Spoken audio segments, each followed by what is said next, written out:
パラッパラッパーはご覧のスポンサーの提供でお送りします。 What's up YouTube? This is the GalFX bringing you a new video. Sorry for the intro. I was watching Parappa the Rapper and I couldn't resist. In this tutorial I'm returning to basics because I'm going to build another Call of Duty Nazi Zombies weapon. And this time I'm going to build something I've always wanted to do. A ray gun. No shit! A VR11. If you think that this ray gun was cool, then take a look at this. Oh yeah.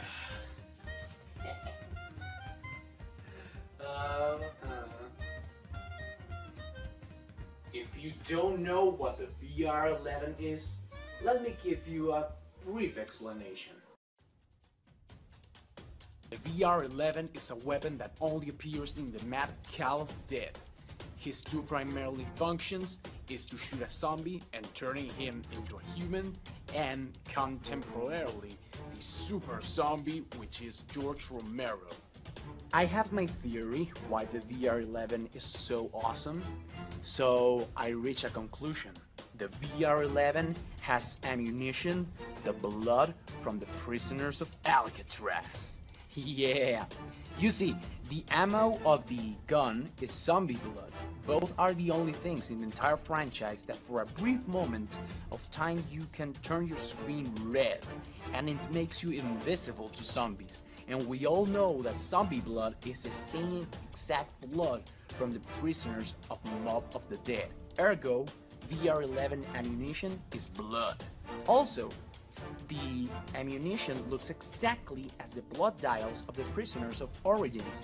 You can see it both in comparison and look very similar. Now you see why I love this weapon so much, baby. It's the best gun in the entire game. Fuck, it's the best gun ever. This is the best gun you should have on a zombie apocalypse. I mean, it turns zombies into humans. You can't get any more badass than that. Well, if you think that the ray gun was a hard build, then let me tell you something. If you are planning to build this one, then God have mercy on your soul. Now, these are the things you need to have to build the VR11. Most likely, you will have everything in your house. A lot of paint, you need a lot of black and a lot of different shades of blue. White glue, but you can pull this off with super glue also, although I didn't use it. And the scissors that you can use to cut through cardboard, these are to cut fish bones. So, Now, the last item, you probably already guessed it, and you probably will have some in your house. But for this build, you will need a ridiculous amount. And of course, I'm talking about cardboard. Lots and lots of cardboard. Oh god. You're going to cut so much. So here's what you need to do. Because there's no blueprints of the VR11 on the internet, I guess nobody else has ever tried to done this. That's why the only way I managed to pull this off was by watching several pictures of the VR11 as reference. I decided to split up the gun in three main parts. The first one contains the trigger and the reload chamber. The second one is some sort of a bridge that connects the first part to the third part. And the third part is some sort of a cone.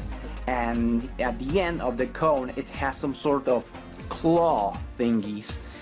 Now, do this paper figure, cut it out and do a mirror image of itself. Now that you have these two pieces of paper, you want to have one with a very big hole.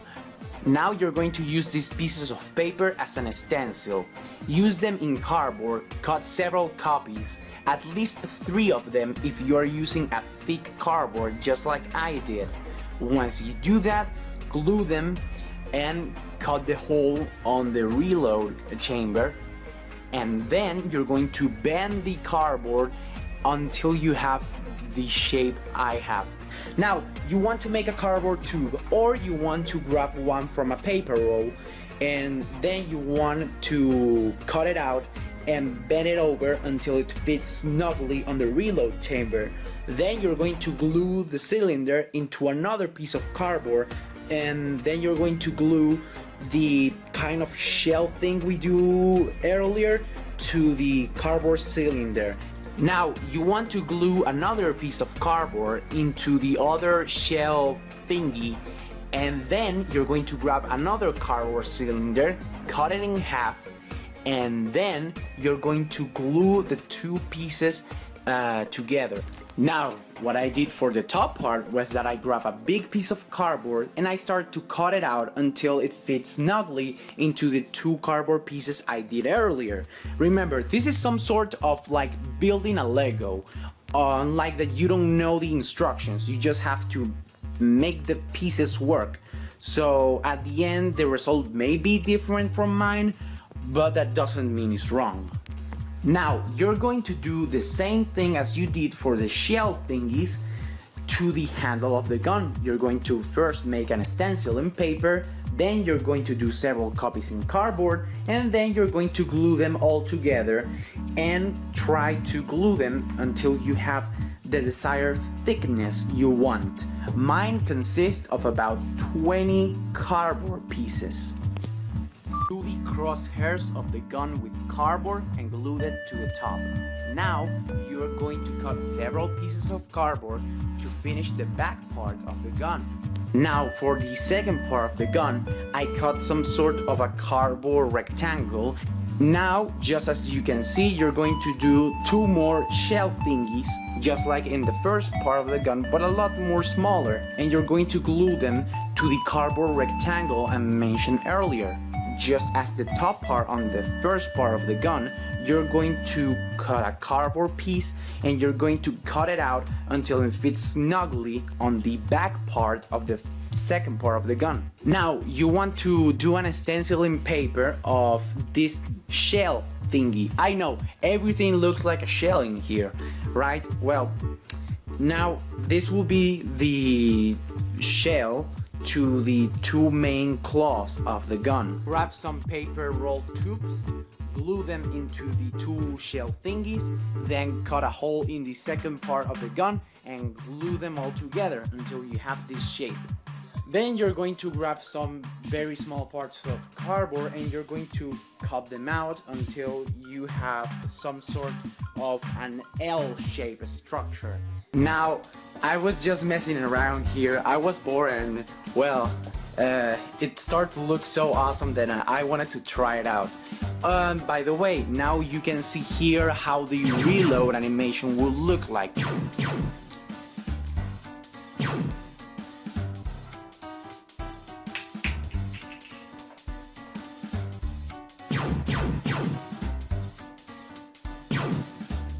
Now, before ending the claws, you want to do the third part of the gun.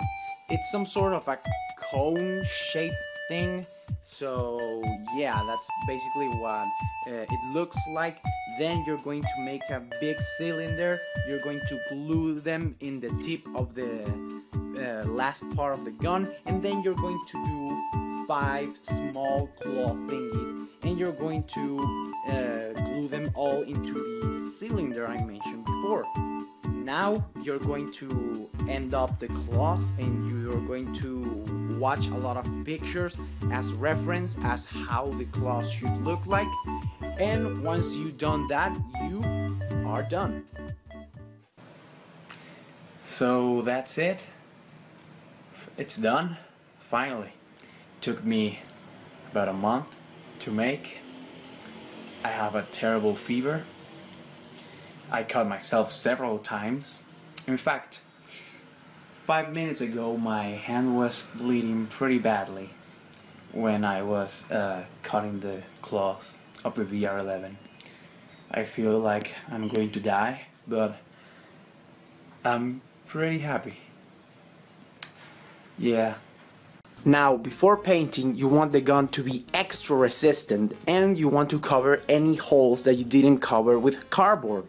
For that, you're going to use a special mix using water and white glue. Okay, now you can see that I put the mix into the entire gun. The mix is 1 part water, 1 part white glue, and you simply brush. You spray all the mix on the gun, then you put cooking paper or newspaper, you let that dry, you wait about 3 hours or 4 hours, maybe you can use a blow dryer to speed up the process, and then you do another layer, and now this is super thick and it's all bound together. I mean, there's no holes in the entire gun except for the ammunition part. And now you simply are going to paint the gun. Now it's time for painting. If you want to do the same thing as I did for the Arctic camo, you're going to cut several pieces of paper, you're going to glue them into the gun, and then you're going to paint all over it. Once that is dry, you're going to carefully remove the pieces of paper out of the gun, and the space where the pieces of paper were glued, now there will be all white, and that will achieve the Arctic camo effect. Now the entire gun is done. Finishing details include letters in white of the VR11, also some sword things here. You can see that I start a sword here and it ends up here, just like in the other side.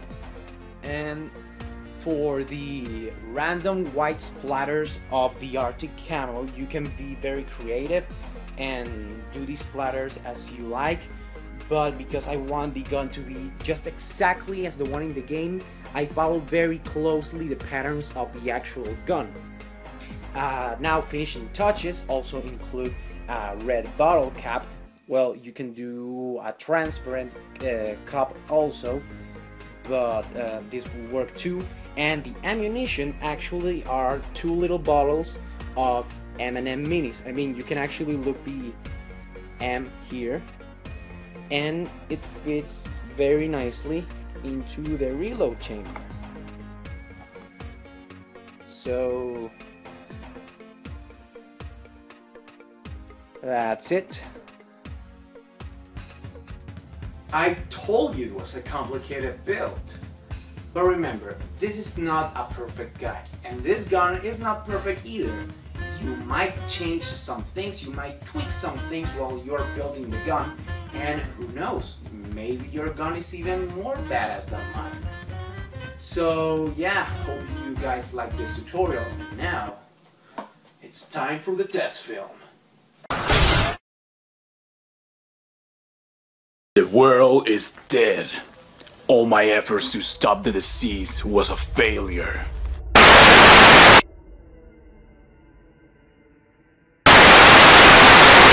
I told them that something was wrong when government started giving free smallpox vaccines.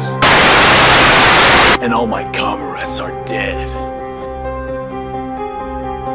My food ratios are getting lower.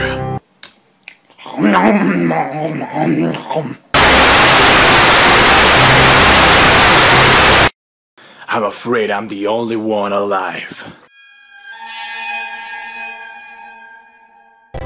They are coming for me. I can hear them. I'm running low on time.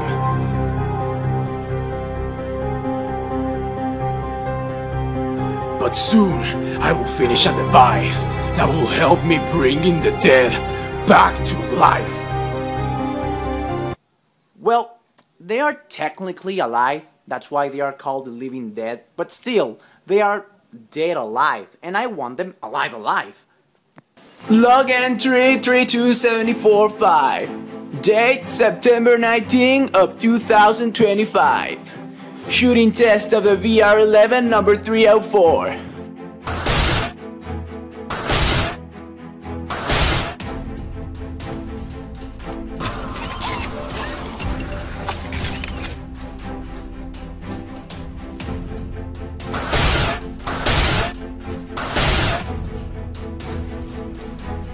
I don't need this anymore. Now, let's save the world.